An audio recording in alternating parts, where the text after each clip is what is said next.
E mo të levet e mi. Nga Muadh bin Gjebeli na është përcjell se pejgamberi alayhis salam ka thënë: Biri i Ademit nuk mund të hapërojë ditën e Kiametit para se t'u përgjigjet 4 pyetjeve. Jetën e vet ku e harxhoi, rininë e vet ku e çoi, pasurinë e vet si e fitoi dhe kujt ia ndau, diturinë e vet sa e praktikoi. Si është e mundur që njeriu të jetë njëkohësisht dietar dhe munafik? Pejgamberi alayhis salam ka thënë: Vërtet, unë nuk brengosem për ju nga ndoj besimtar apo mushrik.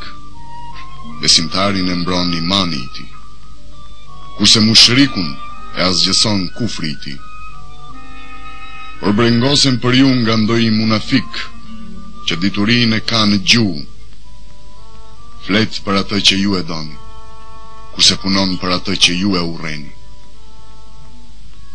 Bitë mi, ky pra është ai që kokën e ka për plot dituri, kurse zemrën e ka të zbrazët nga ndroja ndaj Allahut.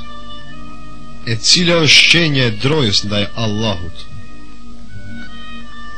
Shenja e ndrojës ndaj Allahut është të vesh kufi mes vetes dhe gjunaheve. Çka e ndihmon njeriu t'ia ketë drojën Allahut? Përkujtimi i vdekjes dhe ahiretit.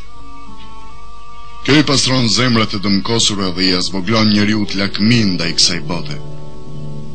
Pejgamberi alayhis salam na ka lënë 2 këshilltar, njëri flet e tjetri hesht.